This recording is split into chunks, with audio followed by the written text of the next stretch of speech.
Guys, Johnclaymore here, /Commentator33. Now, really quick, before we dive into this topic about Timpool and the CW phrase, don't worry, guys, I will use the full words, the full phrase after 2 minutes. It's just the fact that the YouTube algorithm picks up on certain words. I got to tell you that his reasoning behind his recent fear-mongering of it, which, by the way, he talked about today on his actual show, which I will probably leave in the description box for you guys. And I'll leave another thing inside the comments. So make sure you guys stick around for the full video, okay? We'll be covering a few topics here. And it may seem like I'm bouncing around, but I'm pretty sure you guys will understand the gist of this within about the first few minutes of the video. Now, I got to throw a disclaimer out there, okay? Once again, guys, I've not been able to post as much. I'm deciding to make this video on a Monday night. I'm going to release it tomorrow, which will be Tuesday, on both channels. I'll also have a second video on Dan Crenshaw. I'll be releasing that on both channels as well. Now, really quick, and I know I'm saying really quick a lot here, but we're going to be covering why he's wrong about this, but also something else, too, that I agree with. Now, me personally, I have a problem with Tim, okay? I watch Timpool's channel. I think he does a good job of presenting the news. Sometimes I think his takes are a little bit off, and I think he's got a lot to learn, especially like, when Adam Krigler was on Timcast, I felt that Adam had a lot to learn, even though he had gotten red-pilled. Now, guys, you know this is a serious video if I brought the cigarettes and I brought some water to get through with it, so make sure you guys stick with me. Now, before we do this, guys, hit that like button, subscribe, share the video south in the comment section. Make sure you guys definitely hit that like button for the algorithm. Also, make sure you guys leave your comments. I want to hear your voices there. Also, like I said, there'll be a clip in there, which I'll explain here over the course of this video that will be laid in the comments for you guys to actually look at. And let's go ahead and dive into this. Now, I myself on Commentator33, and by the way, I'm thinking about turning that channel into a projects channel at the first of the year, okay? I started working on a potential Civil War scenario. Yeah, I said Civil War before 2 minutes, so sue me, YouTube. I don't care. This is why you guys got to hit that like button so that way the video will take off. I wrote a scenario out in which it would happen or how it would happen or if I felt that it would happen. The script for that actual video that I was working on the project was not very good. So I've gone back and I've tried to write down some notes to kind of help me guide it. And I think, okay, if we're going to have one of these, if this is ever going to happen, this is how it would go. Also, something else too. There was another YouTuber, another very good channel by the name of Forward Observer. He called this a while back and he discussed it in his series. It was one of his earlier videos and it was actually pretty good. I highly suggest you guys go check out Forward Observer. Also, John Mark had one. And I was considering at the time, and don't worry, I'll get on Timpool, so stick with me. I was considering doing a reaction to both and then doing my own scenario and releasing it on the backup channel, which of course I may change the name to. Haven't decided. As a matter of fact, I'm thinking about changing this channel to Lord Claymore for simply search purposes. Okay, now to Timpool.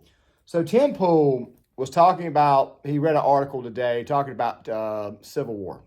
That New York Times were saying, okay, this isn't the first time the left has said anything, but really quick, before guys start thinking about right and left Civil War, let me go ahead and explain something to you guys. If a Civil War was to occur, it would occur within the cities of this country.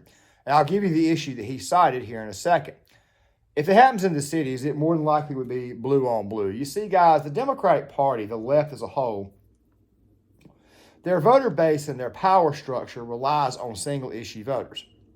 Pro-abortion voters. Don't worry, we'll get to that topic because there's the meat of the discussion.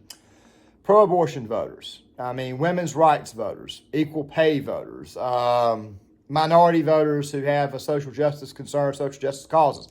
If the Democrats can't get those groups together, they can't win elections, and therefore they can't get power. I think people are starting to see that. This is why the left is fracturing. This is why only about 30% of the left is actually on the current president's side, whereas about 60% of the right is on the previous president's side, and more than likely he would actually run again in 2024. He'd get a full base. But see, Timpool was bringing up this clip from the New York Times, and see, their reasoning for their Civil War is actually Roe V Wade. You see, the Supreme Court right now has got a case where the state of Alabama, the state of Texas, they obviously, as you guys know, and I'm not going to speak much on my, I just know that I'm pro-life, but I have different standards to speak about in that right there, which I may do at a later time. But the thing is this right here. Tim was citing the fact that a lot of blue states are not going to like the idea of Roe v. Wade being overturned. Well, I hate to tell you this, but Roe v. Wade will probably not be overturned. What will probably happen is that the Supreme Court in June will probably rule that it's constitutional for the states to do what the states want to do, hence the 9th and 10th Amendment, which means the states can make that decision. I mean, dude, the state of New York wants the state of Texas to be like New York, but Texans don't want to be like New York. You see, this is where Tim gets it wrong, you see. And he may have touched on this in that video, which actually I think he did. But it's a lot deeper than what he thinks. You see, Texas don't want to be like New York. South Carolina does not want to be like New York. California does not want to be like North Carolina. It's just the way it is. It's the type of divisions we got. I mean, we've had a lot of lawsuits between the states. But it's not enough to actually force a war. You see, Roe v. Wade, the most that would happen if Roe v. Wade was at least given back to the states is that you would see far-left protesters. You would see people out there protesting, doing the crazy stuff that normally all white liberals do anyway, the crazy crap they call for, all the BS they friggin' talk, all the crazy nonsense they speak. But it's not enough to start a war over. By the way, the left is upset because they know that if things did get hot in this country, you'd have a lot of Kyle Rittenhouses. That's why they were upset so much about Kyle Rittenhouse getting off, okay? By the way, that was self-defense. I've talked about that multiple times. They don't like the idea of you being able to defend yourself, okay? So what they do is they prey on people in the cities, okay?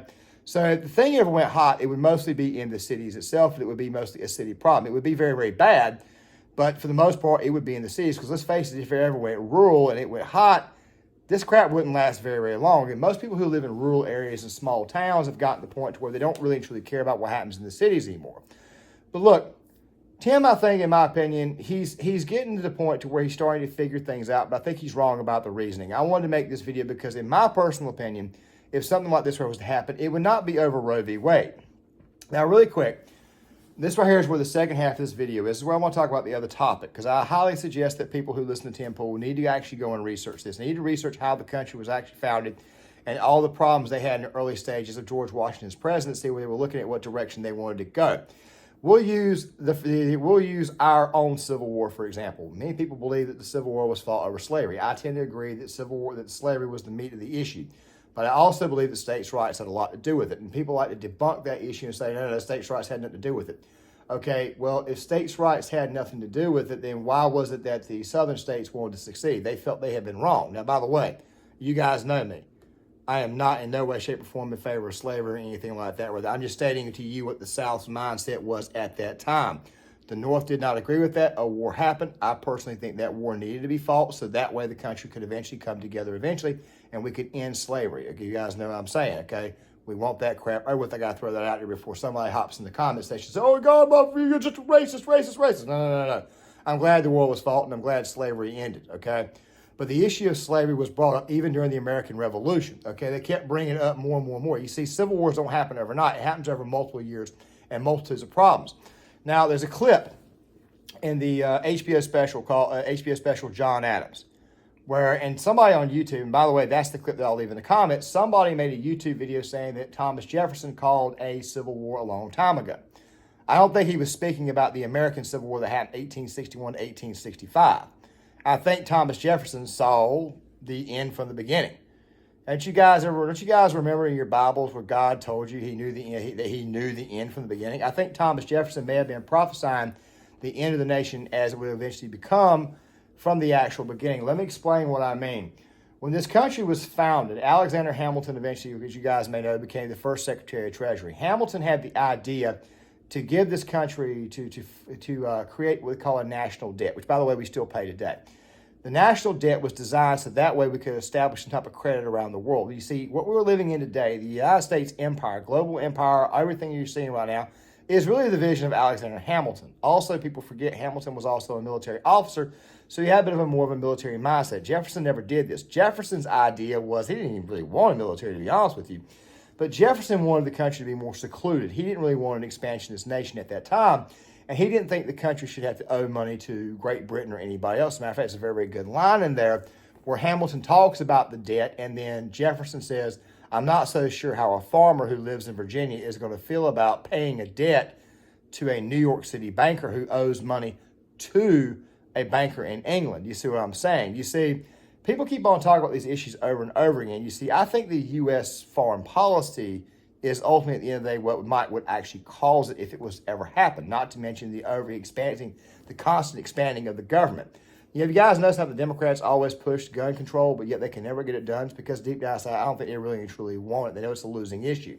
I mean, I think what you're seeing now with critical race theory and what you're seeing now with the type of crap they're teaching our kids in schools and things like that, I think that there's enough to get the people activated and people are going out and they're taking over the local elections. You see, my theory is being that if the country ever got to a civil war, what would eventually happen is that the right wing, which by the way is very, very much on track to do this, Conservatives take over state and local legislations, the Congress, the Senate, and the actual House of Representatives. The House of Representatives and the presidency. And of course, you've already got 6 conservative justices. Well, really, it's only about 4 or 5, but you've got 6 viewed conservative justices on the Supreme Court right now. Can you imagine if Donald Trump wins the presidency in 2024 and Stephen Breyer passes away? There's another conservative justice. What if John Roberts steps down? There's another conservative justice. That right there would mean you'd have a completely conservative Supreme Court. And by the way, conservatives would be control of the law. Matter of fact, there was a scenario, even Timpool brought this up about John Podesta saying we should secede from the Union if Donald Trump wins the presidency. You see, it is my opinion that what will happen is that liberals and leftists will refuse to live under the boot of conservatives in their mind. In their mind. Also, something else, too, is that there's a massive movement to try to create a convention of states, if you guys know what I'm saying. If you have a convention of states, you can actually change and re-amend the Constitution and actually strengthen it. Can you imagine what happens if conservatives do this right here and they re-amend the Constitution? The left is not going to like this very, very much. They're going to try to, I don't know, maybe take over California, which they pretty much already own anyway, the left coast, and try to secede.